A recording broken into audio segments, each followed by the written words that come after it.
E aí, vamos resolver aqui umas questõezinhas sobre as leis da termodinâmica, para a gente lapidar o que a gente viu.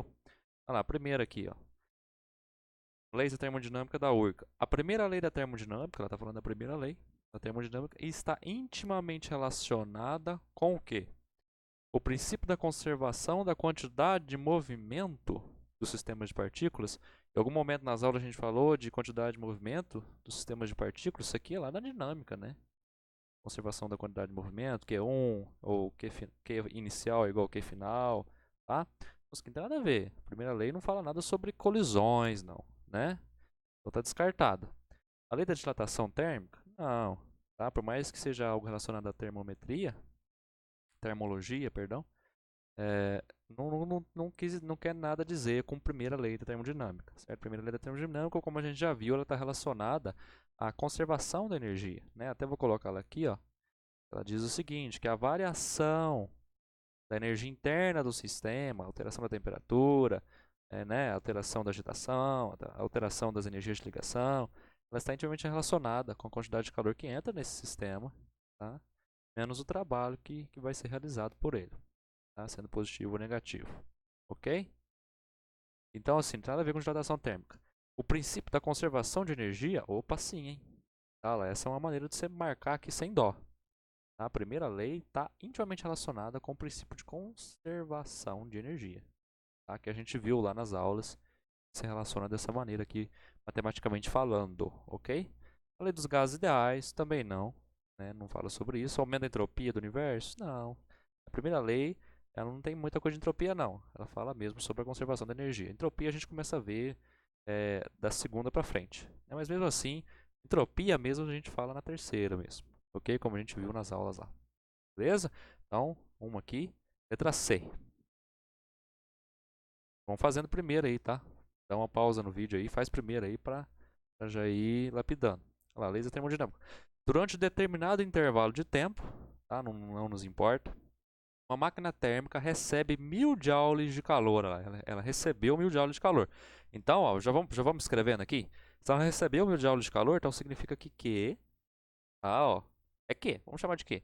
Q é 1000. Mas Q é do que, Matheus? Da primeira lei, da segunda? Vamos, né? Vamos já colocar aqui que é Q. A gente sabe que esse Q é de calor. 1000 joules, ó lá. Certo? De uma fonte quente. Lembra dos esqueminhas, né? Então ela recebeu 1000 de uma fonte quente. E transfere 450 joules para uma fonte fria. Certo? Ela? E aí, é um Q1 aqui, né? De calor que recebeu. E uma certa quantidade de Q2 foi cedido para a fonte fria. Como, por exemplo, os átomos constituintes ali do sistema, né, os átomos constituintes da parede do sistema, da própria máquina térmica, atrito, fricção e tudo mais. Tá? Isso que é a fonte fria quer dizer aqui, tá bem? É uma maneira da gente nomear as coisas. Com relação ao funcionamento dessa máquina, calcule o trabalho que foi realizado por essa máquina. Ó, isso aqui tem a ver com o quê? Segundo a lei da termodinâmica, hein? Né? Segundo a lei da termodinâmica. Mas por que, Matheus? Vamos dar uma retornada aqui, ó, pra você ver uma coisa. Não vou nem tirar aqui, vou deixar aqui. Lembra aqui que a gente viu na segunda lei? Ó, tomara que isso aqui não atrapalhe, mas só para a gente não precisar escrever de novo. Lembra que na segunda lei, é, sempre uma certa quantidade de Q1 de calor, que é cedida pela fonte quente, entra no sistema. Parte dessa quantidade de calor, que é energia em trânsito ali, é feita para trabalho, né? É usada para trabalho, né? Parte dessa quantidade de calor é usada para trabalho aqui, certo? Vou excluir aqui, tá? Parte é usada para o trabalho, tá? E parte é usada aqui, né? Na verdade, parte é cedida para a fonte fria, né? Que eu falei que é a parede, que é os átomos constituintes ali e tudo mais. De modo que a gente possa quantizar dessa maneira aqui, ó. Ok? E aí, lembra que eu fiz umas passagens ali que o trabalho, na verdade, é a diferença da quantidade de calor que fora cedido para esse sistema da fonte quente aqui, ó, tá? Lá menos a quantidade de calor que foi cedido para a fonte fria, né? Porque ué, é a diferença, é o que sobrou, né? O que sobrou do que foi para o sistema como um todo, na forma de fricção, na forma de calor, na forma de atrito, na forma de elevação da temperatura dos átomos constituintes do meio, né? Então a gente chega nisso aqui, Trabalho é o que sobra disso tudo. Então, já é bem lógico que, se a gente retornar lá, olha lá, que o trabalho realizado aqui, ó, né, vai ser então a diferença entre esses valores, né? 1000, que é o que entrou, ok? Olha lá, menos 450, ok? Que vai dar então 550, o quê? A unidade, ó, 550 joules, ok? Então, 550 foi parar na realização do quê? De trabalho, tá? 450 foi perca mesmo, foi perdido, né, no sistema ali e 1000 entrou. Tá? Dá-lhe aqui a segunda lei, né? Porque a segunda lei diz que nunca vou poder, por exemplo, dar todo esse 1000 aqui para realizar esse trabalho, tá? Porque senão quebraria a lei da segunda lei da termodinâmica, ok? Olha lá. E a variação da energia interna? Ó, a gente viu sobre energia interna onde? Na primeira lei, né? Aqui, ó. Olha aí, ó. A gente viu sobre a energia interna na primeira lei aqui, ó. Delta U que é igual a Q menos W. Ó, a gente já tem isso daqui, não tem? Ó? A gente já tem essa quantidade de calor aqui, tá? Que é o que entrou, que no caso vai ser 1000. Vou até fazer aqui para vocês. É bem rápido, dá para você ver como é que é simples quando você entende de fato o que está acontecendo. Ó. 1000 joules, certo? Menos o trabalho que a gente acabou de calcular lá. Né? E qual que foi? 550. Nela, ok? A gente não acabou de calcular 550 lá? Então, automaticamente, a minha variação de energia interna, ela vai ser 1000 menos 550. Vai ser 450 joules. Certo? Aí você pensa, ah, Matheus, é o mesmo resultado que deu lá para... na verdade, não é o mesmo resultado, mas é o mesmo resultado da energia que foi doada, né, que foi cedida para a fonte fria? Exatamente. Né? Justamente essa energia que vai para a fonte fria que é a variação da energia interna, tá? Que a gente viu nas simulações. Então, colocando tudo lá, para a gente concluir. Opa, lá. Colocando tudo aqui. Então, o trabalho realizado foi 1000 menos 450, tá? Que é igual a 550 joules, certo? É o trabalho realizado. E a variação da energia interna, ΔU, vou colocar trabalho aqui, é igual, olha lá, a 1000, né? Que é a quantidade de calor que eu cedi ao sistema, menos 550, que é o trabalho que eu acabei de calcular ali. Tá? Isso aqui vai me dar 450 joules. Que é exatamente o mesmo que estava aqui, né? Lá. Ok? É porque é o que causa a variação da energia interna, na verdade. É o calor que acaba sendo cedido ali para tal fonte fria, né? Que a gente chama assim. Beleza? Certinho?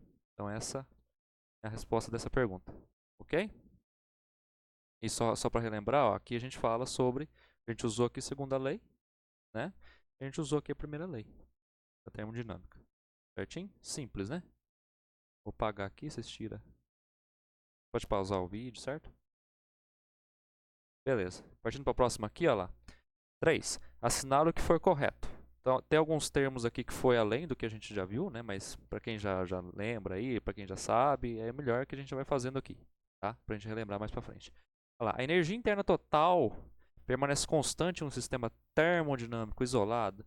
Ah, o que é um sistema termodinâmico isolado? Então, é um sistema assim que não tem influência do meio externo, tá?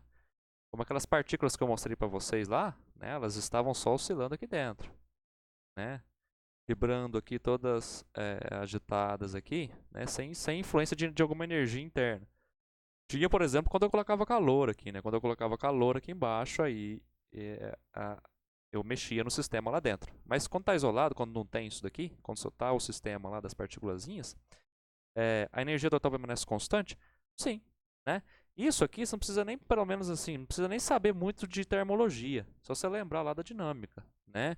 E um sistema isolado, certo? Fechado, sei lá, é, o calor, a energia sempre vai se conservar. Aqui é a mesma coisa. O sistema está isolado, não tem ninguém mexendo nele lá. Partículazinhas ali, a energia interna, né? Que eu disse que é, é, a energia mecânica, no caso, a energia total, ela é a mesma aqui no mundo microscópico de energia interna, tá? No mundo microscópico, né? Então a energia total permanece constante em um sistema termodinâmico isolado. Verdade, ok? Até por conservação de energia a gente conclui isso. Então, um aqui já. Quando um sistema termodinâmico recebe calor, ela está recebendo calor, a variação na quantidade de calor que este possui é positiva? Sim, né? Por quê? Porque se ele tinha um calor 1, tá? Aí ele recebeu calor do externo, né? Cuidado, né? A gente já viu as diferenças entre calor e temperatura lá, né? Estou só usando aqui para representar. E aí ele foi para um calor 2 final, uma quantidade de calor final. Tá? Então, quando o sistema dinâmico recebe calor, a variação na quantidade de calor que ele possui é positiva, certo? E é verdadeira. Tá lá. De modo que se eu pegar Q2 menos Q1, eu vou ter um delta Q, né? Ou seja, uma delta quantidade de energia que entra lá positiva, né? Porque Q2 é maior do que Q1. Ok? Então, daí a gente chega que isso aqui também é verdadeiro. Tá lá. 1 é verdadeiro. 2 também é verdadeiro. O trabalho é positivo quando é realizado por um agente externo sobre o sistema termodinâmico. E negativo quando é realizado pelo próprio sistema. Ó, vamos ver. Quando o meio externo realiza trabalho sobre o meu sistema, eu tenho um trabalho negativo. Certo?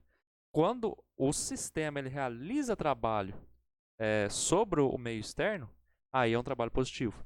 Então, um trabalho que é realizado pelo sistema é positivo. Tá? E um trabalho que o sistema que é cedido para o sistema, ou seja, uma energia que o meio externo dá no sistema, é negativo.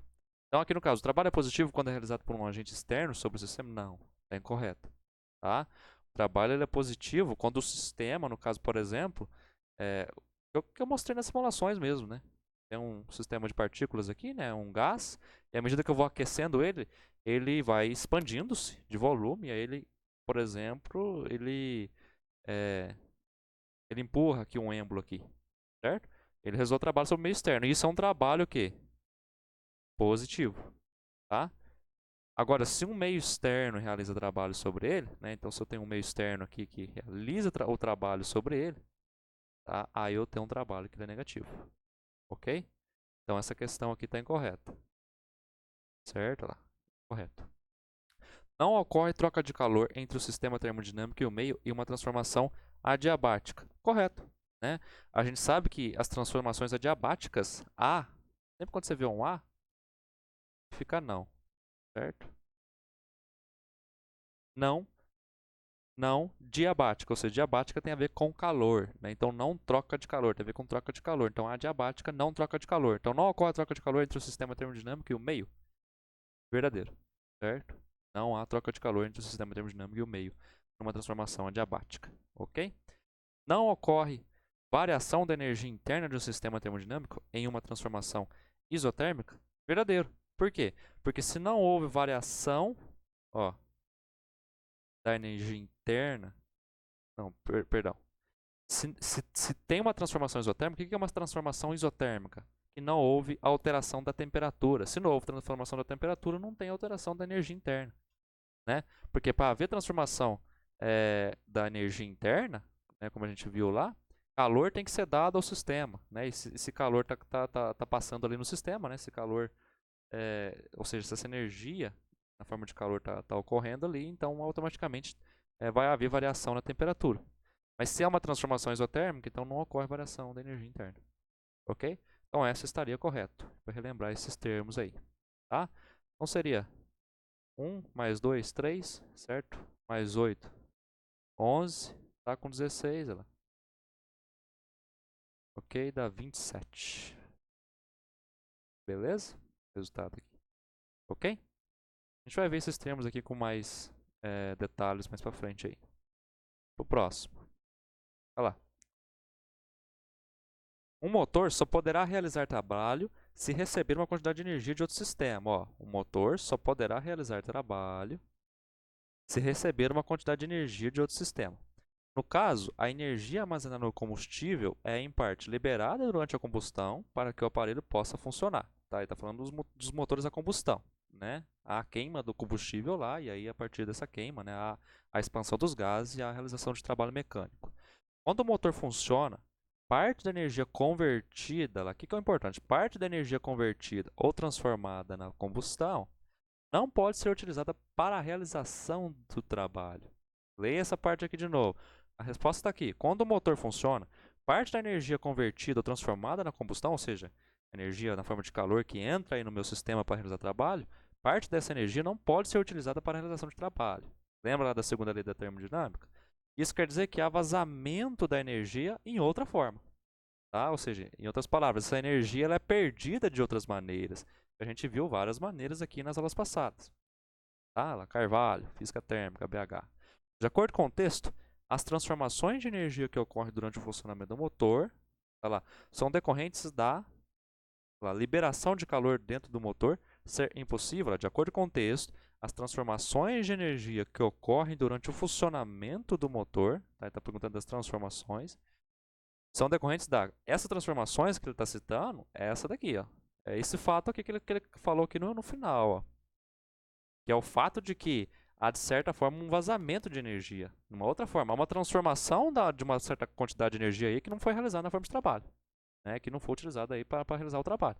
Então, essas transformações, né, durante o funcionamento do motor, são decorrentes do quê? Liberação de calor dentro do motor ser impossível? Isso é falso, né? Porque se não tivesse liberação de calor dentro do motor, não teria trabalho, o motor não andaria. Então, liberação tem. Tá? Então, não é essa a explicação de haver essa transformação e do fato de uma certa quantidade de energia ou de calor não ser usada para trabalho. B. Realização de trabalho pelo motor ser incontrolável? Não tem nada a ver. Tá? Pode ser uma pegadinha isso aqui, tá? Às vezes a pessoa que tem menos conhecimento, ela olha isso aqui e fala, ah, pode ser isso daqui, né? Não consigo controlar, mas não. Ok? Conversão integral de calor em trabalho ser impossível? Olha só. Conversão integral de calor em trabalho ser impossível? O que isso aqui é? A segunda lei da termodinâmica. Né? Lembra que eu falei lá que eu dou uma certa quantidade de calor, no caso aqui, esse calor é a energia, né, que tá sendo é, criada aqui na combustão do combustível, né? E ela vai ser utilizada tanto para realizar o trabalho de mover o carro, mais ela é redistribuída, né? Ela vai sendo distribuída, mais uma quantidade de calor que vai para uma fonte fria. No caso ali, para os componentes do motor, para os átomos componentes do motor, certo? Por fricção, por atrito. Então vai perdendo energia todas essas formas aí. Né? Que no caso aqui é essa. Opa! É essa que é 2 aqui.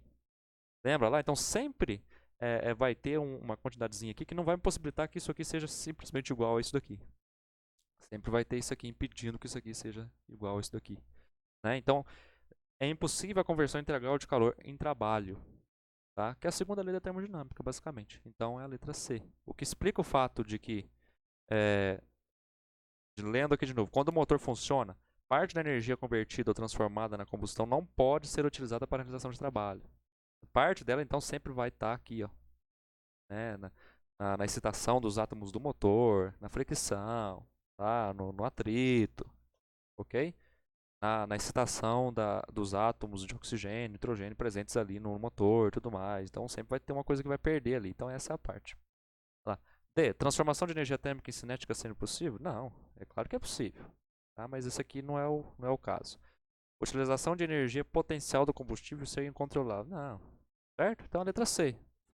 Diz de fato sobre a segunda lei da termodinâmica. Ok? Concordam? Beleza, vamos para a próxima. Vamos apanhar um pouquinho do software aqui, né, para delay. Olha lá. O segundo princípio da termodinâmica pode ser enunciado da seguinte maneira. Tá? Falamos da segunda lei, né, princípio da termodinâmica. É impossível construir uma máquina térmica operando em ciclos ou seja lá o que for, cujo único efeito, olha lá, cujo único efeito seja retirar calor de uma fonte e convertê-lo integralmente em trabalho, ou seja, convertê-lo totalmente em trabalho. Então, é impossível de eu pegar calor de uma fonte, transformar esse calor, essa energia, né, em trânsito ali, energia de alguma forma ali, na forma de trabalho. Tá? Por extensão, esses princípios nos levam a concluir que sempre se pode construir máquina térmica cujo rendimento seja 100%. Não. Tá?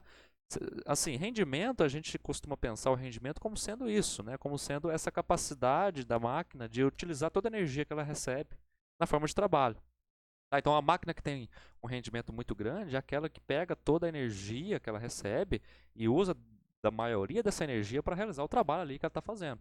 Tá? Como, por exemplo, mover um carro, né? Como, por exemplo, cortar uma madeira, no caso da motosserra, e por aí vai. Ok? Então, assim, sempre então pode se construir máquina térmica com os rendimentos seja 100%? Não, porque sempre vai haver, de novo, sempre vai haver, tá, lá, uma certa quantidadezinha de calor lá, ó, impedindo com que isso aqui seja simplesmente igual a isso daqui, ó. Sempre vai ter alguma coisinha no caminho aqui para essa equação aqui, para esses dois não serem iguais. Quando eu tenho isso aqui, ó, que é 2, ou seja, a quantidade que eu dei, né, para o sistema, a quantidade de calor, energia que eu dei para o sistema toda foi igual ao trabalho lá, aí aqui eu tenho 100% de rendimento, certo? Mas a gente viu, de acordo com a segunda lei, que isso é impossível. Né? Tem átomos na jogada, tem processos que não possibilitam isso. Tá? Mas esse seria um caso que eu teria 100%. Então, essa aqui já é falsa, né? Porque vai contra a segunda lei da termodinâmica. Qualquer máquina térmica necessita apenas de uma fonte quente? Não. Né? A gente viu que sempre as máquinas térmicas elas possuem, né, a fonte quente aqui, escrever dessa maneira, né, passa onde realiza o trabalho aqui e tem sempre uma fonte fria, né, de modo que não pode ser apenas uma fonte quente. Tá? Para fazer sentido, para a coisa acontecer, tem que ter uma fonte fria. Só que a gente já viu o que é. Olha lá, calor e trabalho não são grandezas homogêneas, certo? Né? E aí, o que isso, né? Que isso diz pra gente aqui? Não diz muita coisa. Né? Então, não tem nada a ver o que está falando aqui a questão.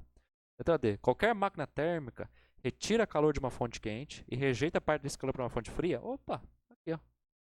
Essa é a segunda lei da termodinâmica. É uma expressão dela, uma extensão dela. Tá? Qualquer máquina térmica retira calor de uma fonte quente e rejeita parte desse calor para uma fonte fria. E a outra parte, né, que ela não rejeitou, ela usa para trabalho. Então, sem dúvida, é a letra D. A gente já viu. Somente com uma fonte fria, mantida sempre a 0 graus, seria possível uma certa máquina térmica converter em... Não, não é possível. Não importa qual método que você utilize, né, qual gambiarra que você faça, tá, para alterar a fonte fria, para alterar a fonte quente, você não vai conseguir chegar a converter integralmente todo o calor que você dá para o sistema em trabalho. Tá? Por isso que a gente nunca vai conseguir chegar a ter um rendimento de 100% para qualquer máquina que a gente fizer. É claro, eu estou falando isso aqui no século XXI, né? É claro que daqui a 1 milhão de anos, daqui a 1000 anos, se a humanidade conseguir prevalecer, ela vai quebrar essas leis, né? Mas tudo é possível. Mas se você tiver alguma máquina que faça isso, você ganhará todos os prêmios Nobel que a humanidade consegue oferecer, certo? Então a letra D, ok? Então é isso, tá? São questões mais simples.